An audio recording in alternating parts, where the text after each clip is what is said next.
Hola, ¿cómo les va? Bienvenidos a No Somos Nada. Como se dan cuenta, no está mi compañera habitual Paz Zárate, que sigue en Países Bajos en desarrollo de una misión profesional.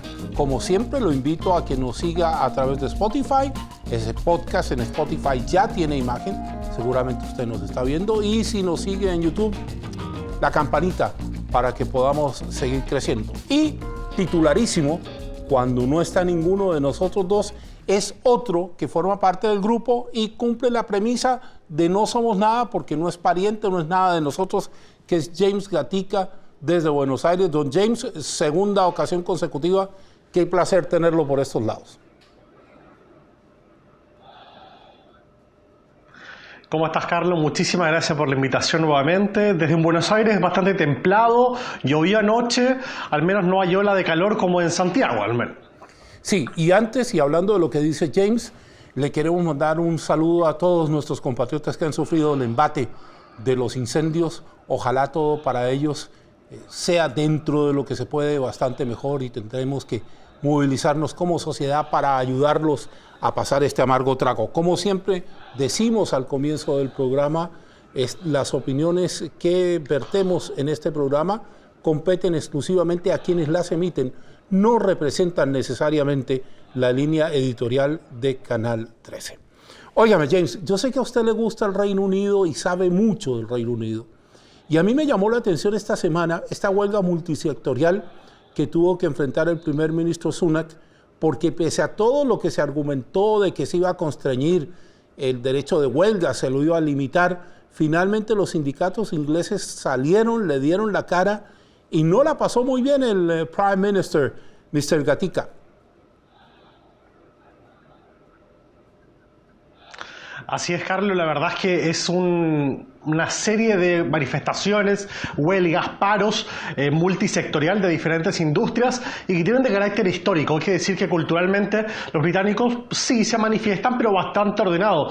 Yo, sin ir muy lejos, una experiencia súper personal, cuando yo vivía allá, me acuerdo que hubo una manifestación de profesores de la universidad donde yo estudiaba y que fue muy bien planificada, en términos de que con muchas semanas de anticipación sabíamos que iba a ser en ciertos horarios y nada más que eso, y después de eso volvían a sus labores. Y de esa misma forma también se ha desarrollado estos días. Lo que sí van a ser varias semanas. Comenzó este día miércoles principalmente con los profesores. Es decir, las clases de más de 23.000 colegios a lo largo del país cerraron sus puertas porque precisamente los profesores estaban manifestándose en las calles, manifestando su malestar por los bajos sueldos y por la alta carga laboral, todo en un contexto de crisis económica, donde el costo de la vida ha aumentado de sobremanera en el último tiempo, de las cuentas de la energía, por ejemplo. Todo también viene con una desfase desde la pandemia, desde la guerra en Ucrania, desde toda la inflación que estamos viviendo, también una especie de pandemia mundial, y se le sumaron los servicios de buses, los servicios de trenes, y las próximas semanas también van a ser el sector de la salud, las enfermeras, los paramédicos, incluso también el servicio postal. Es decir, es una seguidilla de febrero del horror para el primer ministro, que está exigiendo en este momento que por favor vuelvan, porque al menos con los profesores dicen la educación de nuestros niños es primero. ¿Cómo lo has visto tú, Carlos?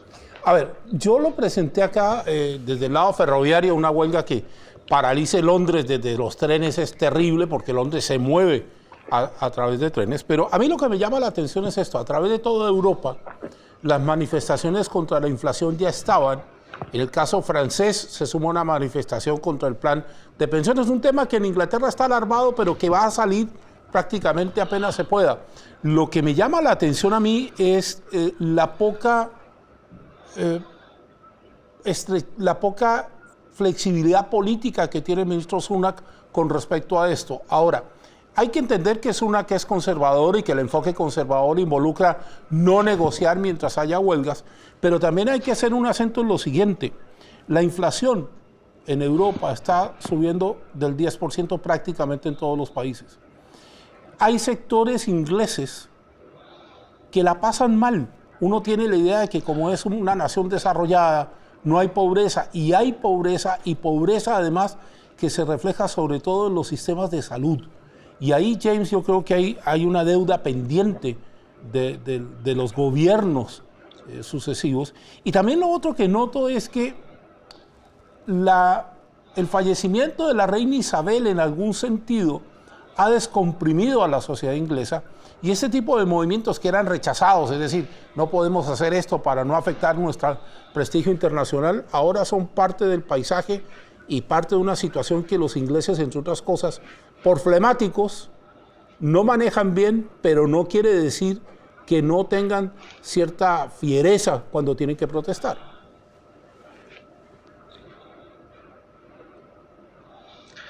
Claro, Carlos, tú bien dices, claro, el partido que acompaña al primer ministro es el conservador, no hay forma de que puedan negociar mientras estén en paro.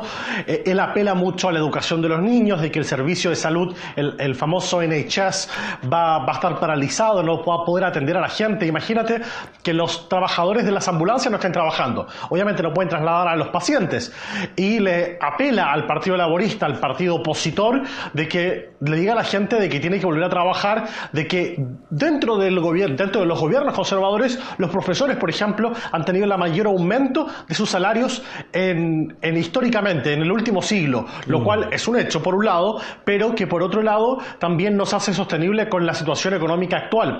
Pero por otro lado, tú bien resaltabas de que hay un Reino Unido un tanto diferente, un poquito más contestatorio, menos flemático.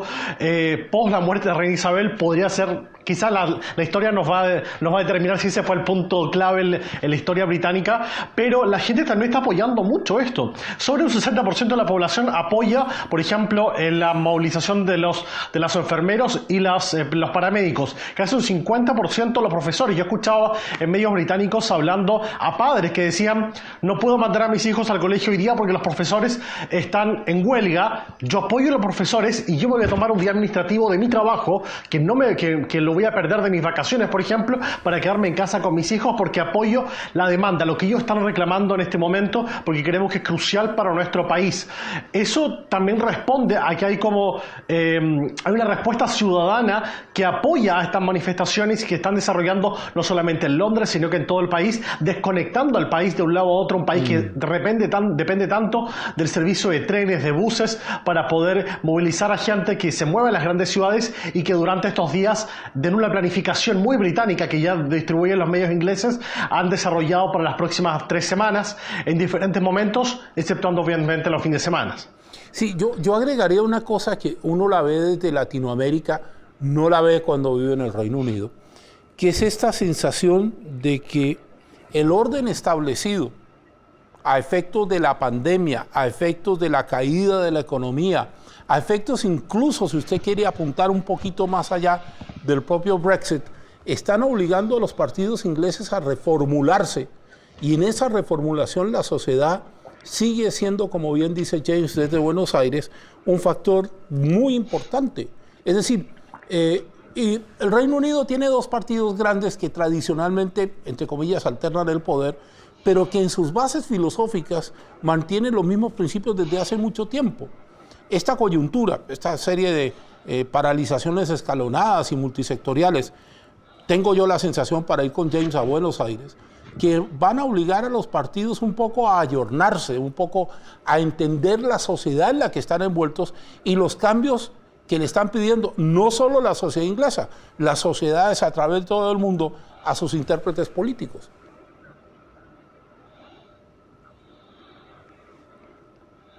Sin duda, y eso también se suma a lo que fue la misma campaña del Brexit, basada en las fake news, las noticias falsas, y que terminaron convenciendo a la población de que ser parte de la Unión Europea era un problema para el Reino Unido, y que terminaron saliendo. Yo llegué al Reino Unido justamente poquito después de la elección, y la gente todavía estaba bastante convencida de aquello, sobre todo en los sectores que obviamente habían votado, en las grandes ciudades no tanto, pero con el tiempo se dieron cuenta, cuando empezó a entrar en funcionamiento, a verse los efectos de todo esto, es cuando se dieron los británicos cuenta de que teníamos una relación que nos favorecía a nosotros como les favorecía a ellos también.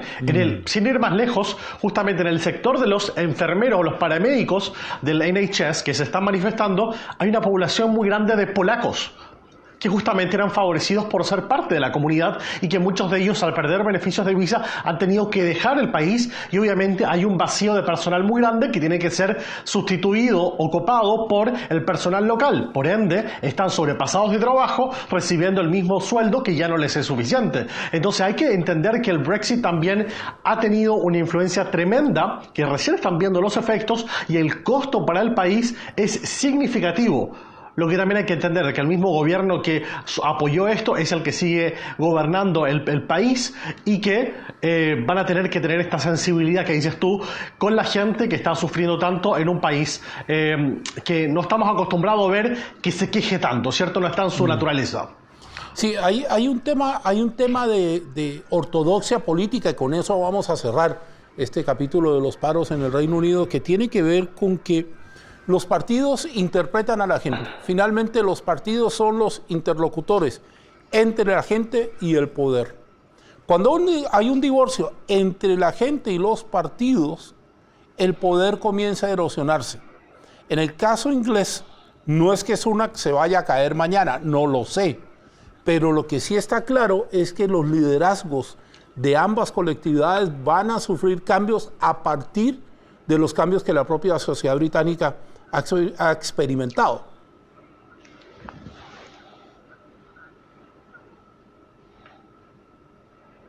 Sin duda, es decir, la historia reciente de los primeros ministros británicos no nos cuenta aquello de que no sabemos cuántos días contados tienen cada uno de ellos, pero siento que él ha tratado de hacer su mayor esfuerzo, y eso lo ha demostrado, pero sin duda este es el primer gran desafío que tiene que enfrentar. Vamos a ver, yo creo que solamente los días y las semanas vamos a ver qué tanto costo político saca, y que todavía está respondiendo él por la gestión no anterior, sino que la anterior a él. Sino, recordemos la salida de Boris Johnson en estas fiestas en Downing Street durante la pandemia, y que ahora están conociéndose parte de las investigaciones, y él, además de preocuparse de lo que está pasando en las calles, tiene que preocuparse sobre los escándalos que había en su residencia, en su oficina, dos gestiones anteriores, también durante la gestión del Partido Conservador. Así que esto nos dará para conversar, yo creo que muchas semanas más, Carlos.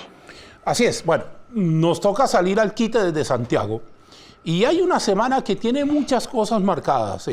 Hay un tema con Ucrania, hay un tema con Brasil, hay un tema con Perú, pero yo quiero ocuparme hoy de los casos de brutalidad policial que se están dando en los Estados Unidos. ¿Y por qué me quiero ocupar de eso? Porque en menos de una semana nos hemos enterado de dos asesinatos viles a mansalva, uno contra una persona en Memphis, en términos de que estaba en un control de tránsito y sufrió una golpiza troglodita, y el otro una persona que teniendo las piernas amputadas huía de un control policial después de una denuncia de un presunto acuchillamiento. ¿Por qué lo quiero colocar hoy en No Somos Nada? Porque hay algo que está pasando en las policías del mundo con respecto a la represión y a la utilización del poder. Yo no estoy diciendo que las policías no deban reprimir, porque esa es su función legal. Están facultadas y mandatadas para eso. Lo que estoy diciendo es que el exceso de fuerza que hemos visto en estos dos casos y en varios casos más a través del último año, lo que uno termina pensando es que hay casi que una política en varias ciudades de Estados Unidos de mata primero y pregunta después, con la consabida molestia de los grupos que son afectados, que son generalmente grupos minoritarios.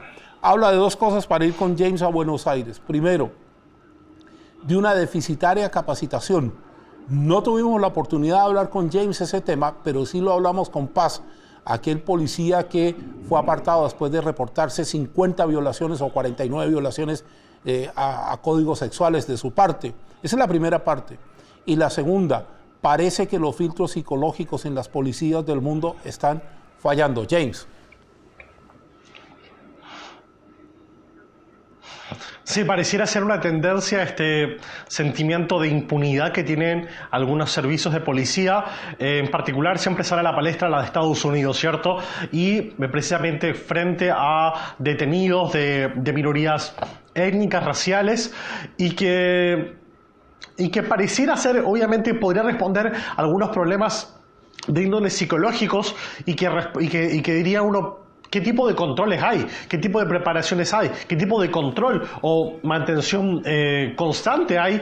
Y de apoyo en temas de salud mental, nuevamente, que es uno de los grandes temas, yo creo que de los últimos años, están teniendo estas personas que se enfrentan también a situaciones de mucho trauma o quizás experimentan situaciones muy traumáticas en su día a día de trabajo y que terminan teniendo estas transformaciones o problemas que los hacen actuar. Estoy tratando de buscarle alguna explicación de por qué, pero pareciera ser esta gran constante que estamos viendo dentro de la policía, particularmente de Estados Unidos, y que ahora, gracias a los teléfonos celulares, ¿cierto?, hace tanto tiempo, todo queda grabado, también en los mismos equipos que llevan los policías queda grabado, y que no tiene que ver solamente de blancos frente a negros, porque simplemente por el hecho de tener los uniformes policiales están en un nivel de superioridad y que, como bien dices tú, mato y después doy explicaciones, pero no es así. Ellos tienen que controlar una situación y no a cualquier costo. Entonces, creo que hay una deuda pendiente ahí en términos de el apoyo, en términos de salud mental y controles también desde los servicios de las autoridades que preparan y controlan continuamente a los equipos de policía, porque es realmente inaceptable y no podemos seguir sorprendiéndonos cada cierto tiempo con un nuevo registro, con un nuevo caso. ¿Cómo olvidar a George Foley hace ya cuánto, 5 o 6 años atrás, y esa imagen realmente desgarradora donde él decía no puedo respirar hasta que no pudo respirar más y tenía un hombre encima con su rodilla sobre su cuello solamente porque lo tenían que detener? Entonces, que no queden solamente, yo creo que en el historial de imágenes impactantes y que nos conmovemos, sino que tiene que haber una transformación mucho más profunda en los servicios policiales, y no hablo solamente en Estados Unidos. Sí, a ver, yo quiero tomar el mismo punto que hablé con James del tema de los paros y los partidos políticos, ¿cierto? La autoridad en sí misma se valida cuando se ejerce adecuadamente. Eso es una verdad aquí y en cualquier parte. Cuando se presenta este tipo de abusos y uno lo presenta en las televisiones que no son las televisiones de Estados Unidos o del Reino Unido, lo presenta bajo el argumento de que eso no se puede repetir. ¿Cuál es el problema de fondo acá? Que una vez que usted le pierde el respeto a la autoridad, cualquier otra cosa puede pasar. Y digamos que lo acontecido tanto en Memphis, tanto en Texas, tanto el caso que mencionó James, tanto el caso de Rodney King ya hace mucho más atrás, lo único que hace es que haya sectores de la población que resisten el accionar de la policía porque sienten que la policía es discriminadora, es agresiva, es prepotente y, ojo, no le garantiza lo primordial que una policía le tiene que garantizar a una persona. Y repito, estoy hablando de Estados Unidos. No le garantiza la seguridad, porque la función de la policía es garantizarnos la seguridad a todo nivel. Desde que no me roben, desde que yo pueda transitar, desde que reciba auxilio oportuno, desde que incluso si he cometido una infracción, los derechos sean respetados. Coincido completamente, Carlos, y creo que, insisto, tiene que haber una transformación mucho más mayor y profunda del sistema, y tiene que haber también un respaldo político de aquello para hacer esta transformación en el sistema policial y también en la sociedad que, como bien dices tú, no le da las garantías de seguridad, de que va a contener una situación de inseguridad al que está la policía, sino que lo ven como un opositor y no una persona que debería estar ayudando a las familias, protegiéndolas en situaciones de peligro. Entonces, hay un cambio cultural y de sociedad que en algún momento falló, ¿cierto? Y nos trajo a este paradigma que estamos viviendo el día de hoy.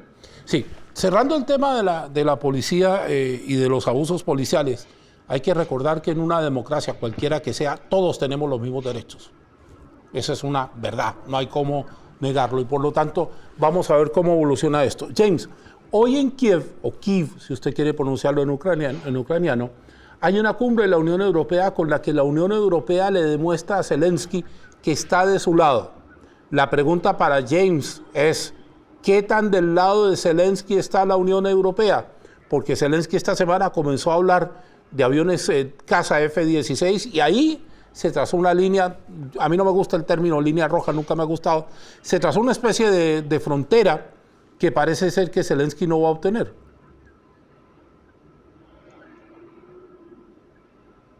Hemos visto, creo que esa tendencia de Occidente, de la Unión Europea, de apoyos de los amigos OTAN de Ucrania, de mantener cierta mesura, tranquilidad en términos de cómo vamos a ayudar a Zelensky y a Ucrania en términos de defensa, ¿cierto? En un momento se habló de tanques, ¿cierto? Hace un par de semanas conversamos aquello, ahora Zelensky está hablando de aviones, y yo creo que si no han habido tropas que están ayudando literalmente a Ucrania en terreno, es por lo mismo. Entonces hay cierta ambición y quizás ansiedad de Zelensky en este momento de que se va a cumplir un año de que comenzó la guerra a finales de este mes de febrero, de que no ven una salida pronta, de que hay un desgaste también de sus tropas, que hay un efecto muy grande dentro de la población a nivel humanitario, hay un problema gigante en términos de infraestructura, de que no ha podido ser levantada toda la zona que es del oriente, del este de Ucrania, que está en disputa, que no tiene una solución pronta, que tiene las tropas rusas ahí en su terreno todavía, y que trata de hacer un punto de inflexión y que sea importante, y que en este momento ve que pareciera ser que la única forma es doblar en términos de armamento, de tropas o en términos de defensa, y que la única forma que tiene, porque Ucrania no tiene, es pedirle a sus aliados en este sentido, pero no veo que haya un compromiso o un deseo de poder ayudar de esa forma para no poder involucrarse en términos de que esto se eleve aún mucho más la temperatura y los efectos en términos de violencia dentro de Ucrania, dentro del territorio ucraniano. Y eso creo que ha sido esta tendencia a lo largo del año, y lo que hemos reflejado ahora solamente que increce, va aumentando a medida que Zelensky no ve una solución rápida, o por lo menos una victoria desde su lado. Sí, vamos llegando al final de No Somos Nada, se nos fue rapidito hoy. Raro que se nos vaya tan rápido, porque gente, tenemos conversación un poco más densas, pero esta fue rápida. Yo voy a utilizar lo que me queda de programa para hablar de lo que está pasando en Perú. No me voy a meter en si rechazaron o no rechazaron los proyectos, pues eso ya lo he contado tantas veces que me daría hasta vergüenza volverlo a contar. Lo que a mí me llama la atención es que la clase política peruana no entiende el problema en el que está. No es un problema de convocar una elección, y no es un problema de restituir un presidente, y no es un problema de que una presidenta renuncie, es un problema estructural. Y si Perú y su clase política no se dan cuenta de eso, uno de los países más respetados en la economía suramericana, que es Perú, y una, entre comillas, de las democracias, y digo entre comillas, que menos problemas tenía, que era la peruana, puede empezar a escribir páginas muy complicadas. Ya las está escribiendo, eso pasa por hablar rápido. Ya las está escribiendo, y van más de 50 fallecidos. ¿Qué le pide uno a los políticos en un minuto de estos, de crisis? Grandeza. Y tengo la sensación, para ir con James a Buenos Aires a su cierre, que en Perú la palabra grandeza la clase política no la conoce.